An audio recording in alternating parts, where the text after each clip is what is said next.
Saudi Arabia is embarking on a monumental project, constructing an artificial river that dwarfs the Nile in ambition and size, extending over 12,000 kilometers across its parched deserts. Saudi Arabia just buried seawater under sand and turned a water crisis into a controlled supply, and the result does not look real at first glance. Engineers pushed millions of gallons below ground, routed it through hidden arteries, and fed cities that once lived on the edge. The move sounds reckless until you see the plan behind it and the scale of the network that makes it work. How do you build an underground river in a country with no natural rivers and no room for mistakes? The country with no rivers. Saudi Arabia sits on the Arabian Shield where heat dries ponds before they form, and most valleys carry water only when storms break the sky. Natural lakes are rare, flowing rivers are absent, and the average year leaves only a thin stripe of rain on maps that show hundreds of empty miles between coastal wetlands and inland towns. Yet people need water every hour a day, and that reality has pushed the kingdom to weave together storage, capture, and conveyance in a way that treats every drop as a unit of national security. Over the last decades, crews built hundreds of dams across wadis that wake during rare storms, and the purpose is simple. Hold the surge, slow the loss to heat, push the collected volume into treatment, and send it forward to farms and homes. The numbers are not small because storage now accounts for hundreds of billions of gallons behind structures that also tame floods that can cut roads and carry fields away in a single afternoon. In the mountains east of the coast, a reservoir like the Hali Dam backs up seasonal flows and releases them when the plains are dry, and that one asset is part of a larger belt of flood control, irrigation recharge, and municipal supply. These works buy time, but they do not change geology. Most of the water that supports daily life lies below the surface in aquifers that formed long before modern cities. Geological surveys place the store of underground water in the trillions of gallons, and only a small share turns over with present rain. That renewable slice is precious because it returns each year if clouds cooperate, but the larger share is ancient. Fossil water filled porous rock when the peninsula held a greener climate, and rivers crossed ground that now looks dry to the horizon. Once withdrawn, that volume does not return at a useful human pace, so planners treat it like savings that should last through generations rather than like monthly income. Demand pushes that ideal because the country has grown. Industry needs to process water, cities expand, and agriculture always wants certainty.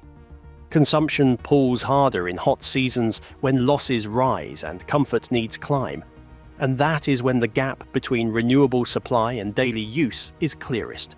If a system takes more than weather can replace, the line on long-term charts bends downward, and that is not a slope any nation accepts without a plan. So the work turned outward toward the coasts, and the design teams began to link sea to city with technology that turns salt into drinkable stock, and with pipelines that cross the land under a blanket of sand. Those pipelines are the reason an idea that sounds impossible now feels routine in places that used to ration.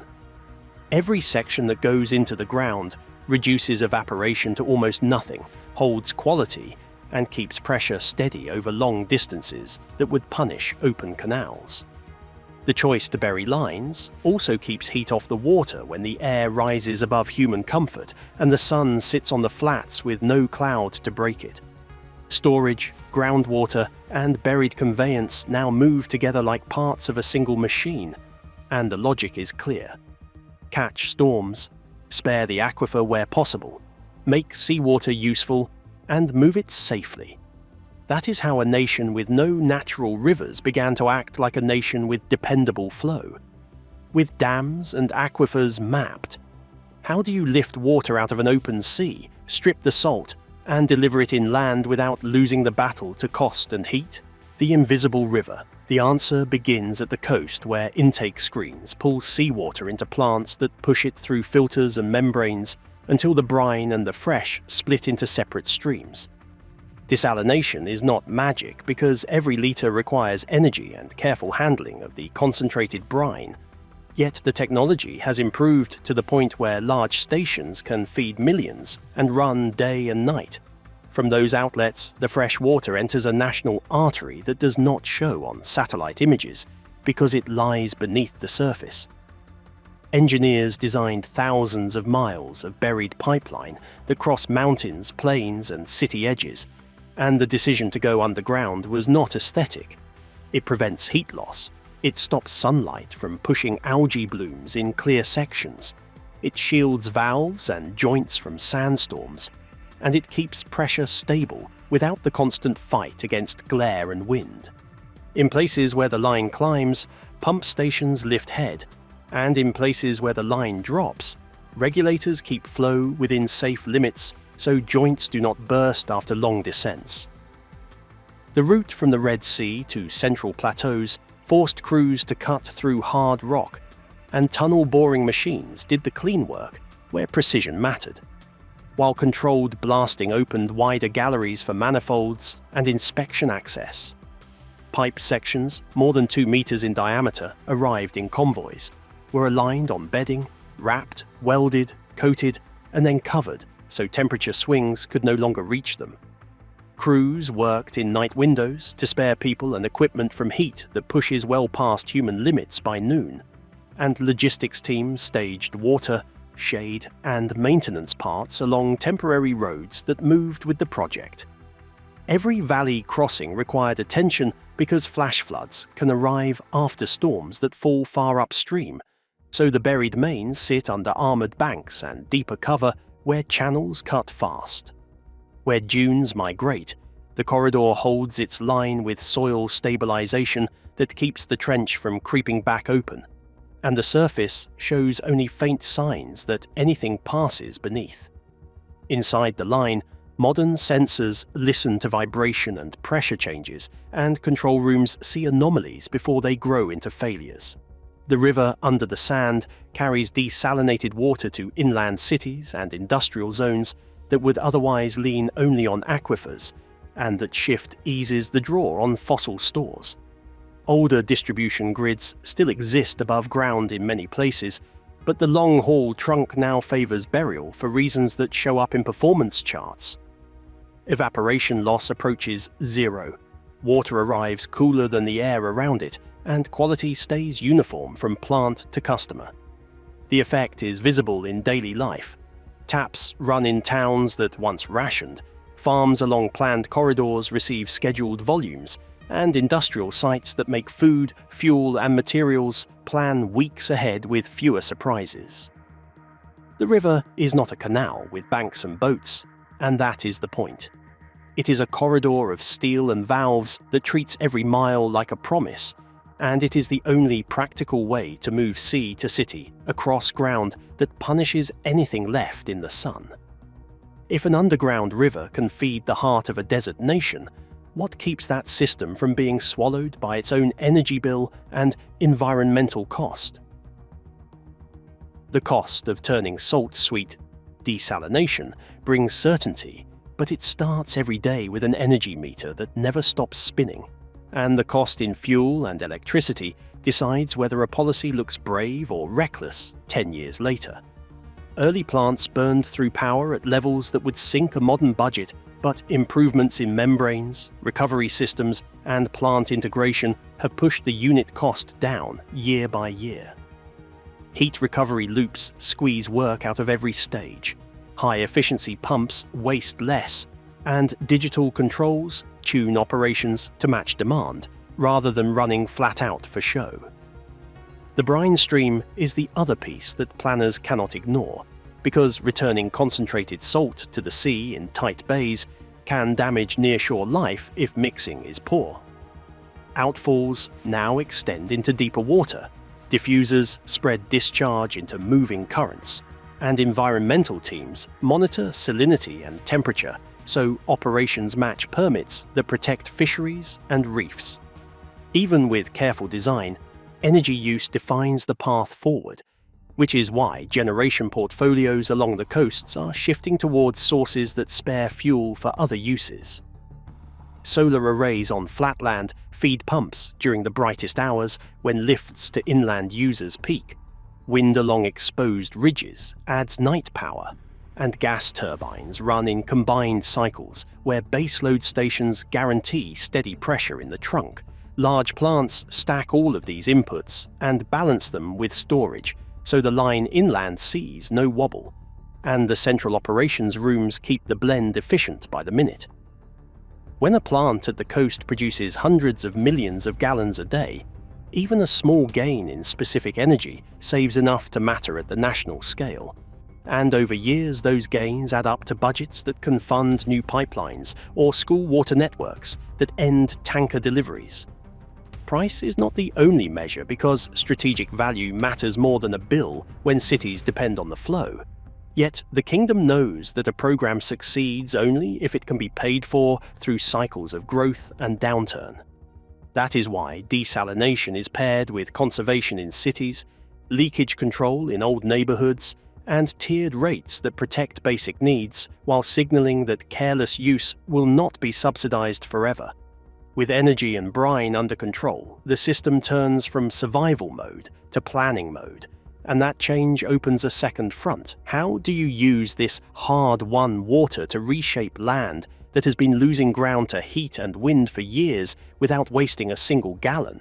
Greening the desert on a clock. A water grid is a tool, and what it builds depends on discipline.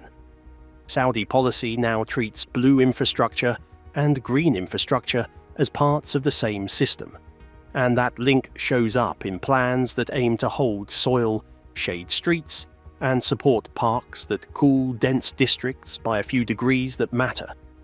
Tree belts planted in stages along urban corridors lower surface temperatures, trap dust that rides in from open ground, and give residents places to walk at hours that once felt punishing. The air improves when fine particles fall out near leaves rather than reaching lungs. And hospitals notice the difference during hot seasons when respiratory cases usually climb. Cities route treated wastewater into irrigation loops that serve these green spaces. So fresh supplies are not spilled on lawns, and the quality of that reclaimed water is watched as closely as the lines that feed taps. Engineers add soil amendments that hold moisture longer so planting schedules do not shock the grid, and the spacing of trees matches the capacity of local mains to avoid sudden drawdowns that empty neighborhood tanks. Outside cities, restoration teams fence vulnerable slopes and seed native species that can take root with minimal supplemental irrigation once established, and that work slows dust at its source rather than hiding it after the fact. Where agriculture continues, drip systems replace open ditches, field selection favors crops that fit climate and water budgets, and auditing trims losses that used to pass unnoticed. These shifts cost money, but they save money when peak demand flattens and when roads, homes, and hospitals see less damage from sudden storms that used to turn dry gullies into moving walls. The Green Plan is not a showpiece because the scale cannot be faked. Everything runs on schedules that respect the grid, and every hectare planted has a source, a meter, and a maintenance plan that survives beyond a single season. The shade lowers demand for cooling in homes and offices, cooler streets extend the life of pavement, and clean air reduces lost workdays. Those gains feed back into budgets that pay for the very water that made them possible. A country that once expanded only by building flat and fast is now reserving corridors for green networks tied to storm drains that capture cloudbursts and feed cisterns that release into soil over days rather than hours. And that is what resilience looks like in a place that knows heat by name. If greening is the outward face of the program, the spine that makes it possible still lies below. What protects the underground river from failure across landscapes that test every joint and anchor with heat, wind, and time? Keeping the artery alive.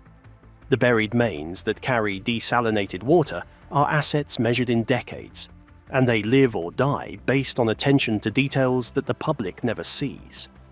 Internal inspection tools run through the sections and map wall thickness with magnets and ultrasound, so weak spots can be replaced before they fail.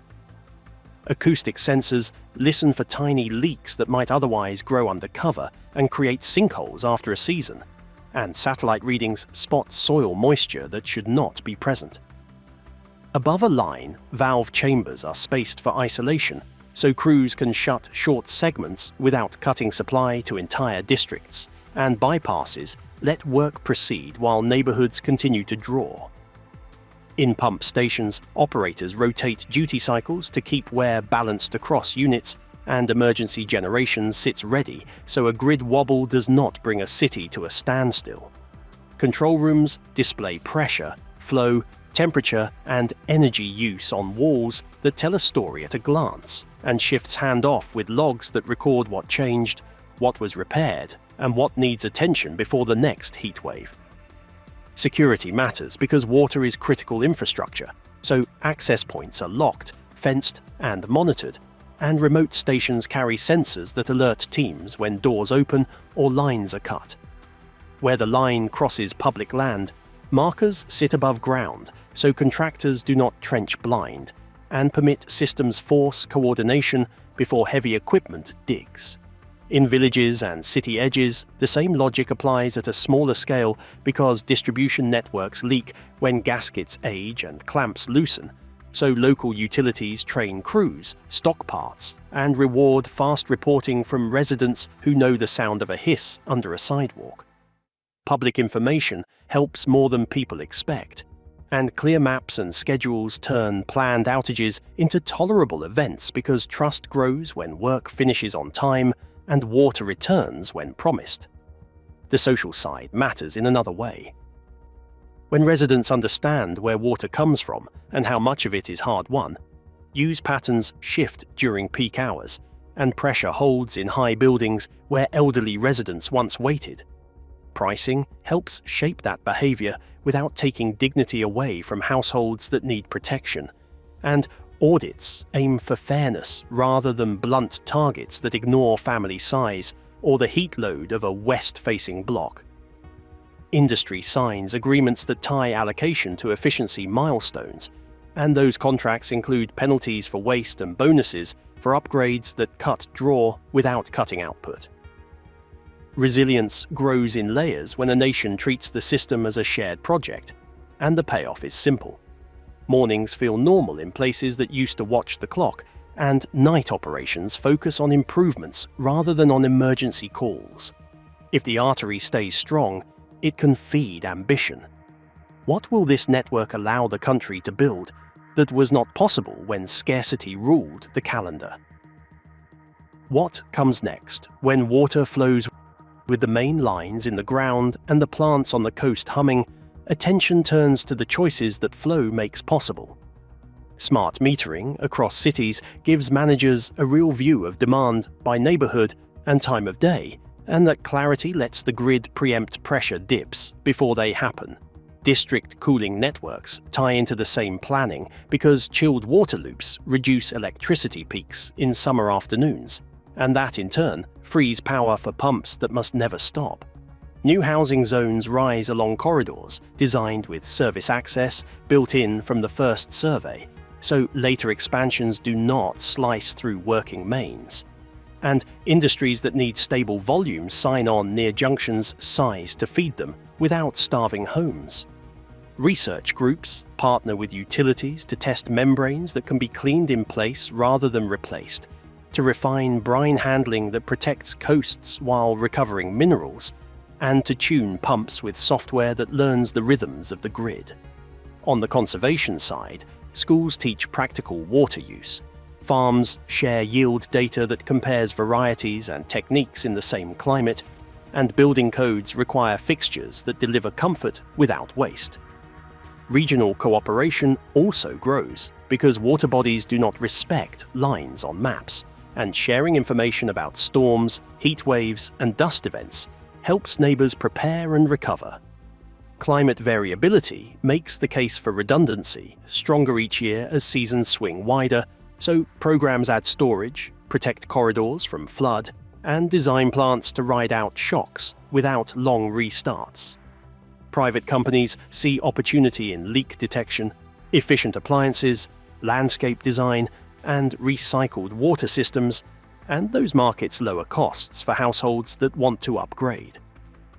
Public health benefits extend far beyond the tap because dependable supply improves sanitation, cools neighborhoods, and supports clinics that need stable water for sterilization and care. The story is not about perfection. It is about a system that understands its limits and builds within them with enough margin to handle the hard days, and that frame turns a desert map into a plan rather than a warning. A program that began as a response to shortage now reads like an investment thesis for cities that will house the next generation, and the measure of success will be simple. Do mornings remain ordinary even when the weather is not, and can the network keep growing more efficiently as it grows larger? Saudi Arabia took a problem that looked permanent and treated it like an engineering brief with deadlines, budgets, and results.